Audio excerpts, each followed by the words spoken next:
На примере торгового центра Евроленд покажем, как работает компания Видеогарант. Здесь у нас установлена система сигнализации, все подключено к системе Евроленда, к местной охране.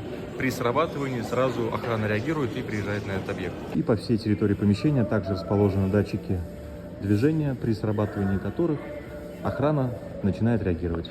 На примере этого объекта можете наблюдать, что мы работаем не только в видеонаблюдении, но и во всех сферах слаботочных систем, такие как сигнализация и скут. Поэтому Видеогарант работает комплексно. Пишите и звоните.